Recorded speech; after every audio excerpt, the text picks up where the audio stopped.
Niwashukuru ndugu waandishi wa habari, vijana na online TV. Kwa kweli sasa hivi ndio vijana wengi wanaangalia na wananchi wengi wanatumia hizo.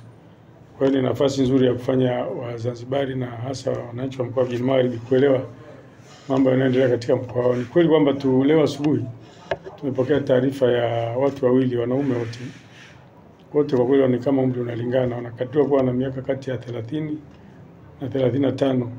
Mmoja maeneo ya Welezo, lakini mwingine maeneo ya Mbuzini, wamekutwa wakiwa wamekufa huko pembeni ya barabara.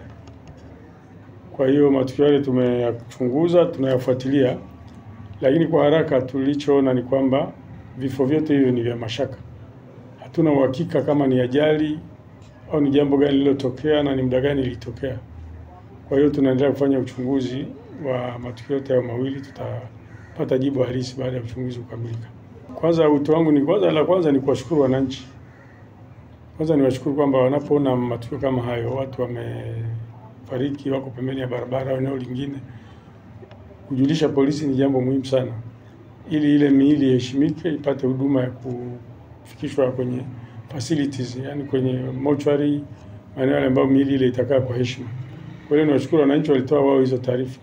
Lakini lingine niseme tu kwamba tunapokuwa kwenye barabara hizi au inapokuwa usiku, kama umetoka kwenye kinywaji au umetoka eneo lingine lolote lile, ni usiku uko peke yako, kuwa mwangalifu. Kuwa mwangalifu kwa sababu usiku kuna magari, kuna mambo mengi yanatokea. Na ujitahidi pia ndugu jamaa wajue uko wapi, unakwenda wapi. Najua usalama unaanzia kwako wewe mwenyewe. Kwa hiyo uangalifu na kujua muda gani unaenda wapi, uko na nani, ni kitu muhimu sana. Sijajua hiyo miili imetokana na nini, lakini dalili zinaonyesha kwamba kwa mfano yule aliyokotwa maeneo ya Welezo, inaonekana kwamba huenda labda alikuwa amekunywa kupita kiasi. Sina uhakika, ila kwa awali inaonekana hivi. Sasa huwezi kujua nini kimetokea. Kwa hiyo umakini tu wa kujua kwamba usalama wako uko kwako wewe. Yaani wewe usalama wako ni wewe kwanza, ujijue kwamba uko salama. Leo tarehe 19 mwezi wa 5 mwaka 2025 na majira saa 3:15 za asubuhi tulipokelewa mwili wa marehemu. Huu mwili umeletwa na askari polisi kutoka kituo cha polisi Mwera. Huyu marehemu wameokotwa maeneo ya Amani kwa Bori, maeneo ya Amani kwa Bori pembezoni mwa barabara katika mtaro wa maji.